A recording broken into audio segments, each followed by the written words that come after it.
Игорь Антонов начал свою инспекционную проверку с перевала через реку Сунжа в городе Карабулаке. Ингушетия должна в кратчайшие сроки подготовиться к паводкоопасному периоду, так как из-за резкого потепления, возможно, льды на Кавказских горах начнут таять намного быстрее, чем спровоцирует подъем уровня воды в руслах рек. Для оценки ситуации в Карабулаке были собраны специалисты по гражданской обороне, местной администрации и сотрудники МЧС. Какие работы здесь проводятся? Только чисто. Других средств, к сожалению, мы не заложили. Ну, я не присмотрел на что-то.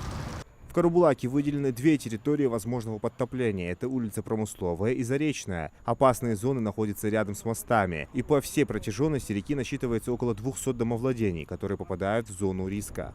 В соответствии с планом Главного управления Министерства по делам чрезвычайных ситуаций мы ежегодно традиционно проводим противопаводковые мероприятия. И, соответственно, сейчас мы заявили с аукционной документацией по определению подрядчика.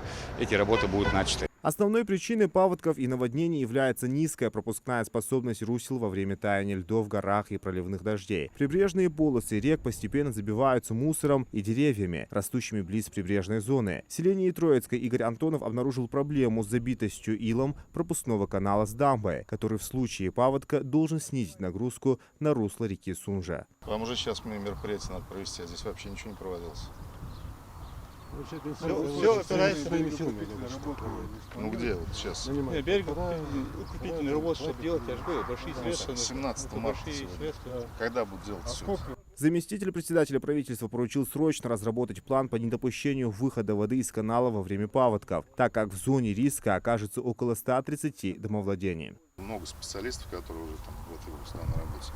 Вот здесь, на этом участке, какие самые первые мероприятия должны быть выполнены? В 2020 году, Игорь Анатольевич, когда уровень поднялся практически вот до самого... Ну, я понял.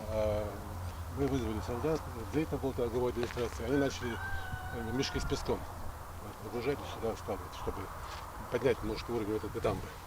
Чтобы вода не переливалась. Да, чтобы вода не Вот переливалась. смотрите, поручение Сластейна было еще когда 2 недели назад по этому поводу.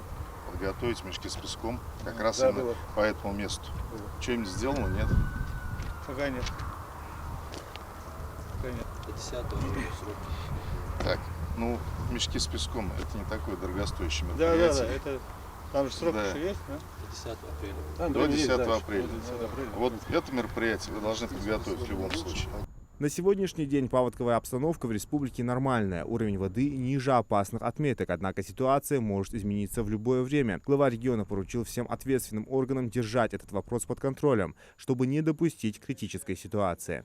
По поручению главы республики Махмуда Алима Кшаевича Крематова проводится ревизия, инспекция работ, проводимых в рамках противопаводковых мероприятий. Это мостовые сооружения, гидротехнические заборные сооружения. В настоящее время работает специальная комиссия, которая оценивает уровень готовности к проведению паводка. Могу сказать, что данный вопрос рассматривался на заседаниях как и комиссии по чрезвычайным ситуациям, как и аукционная комиссия. Там дан ряд поручений профильным министерствам и ведомствам, в том числе главам органов местного самоуправления.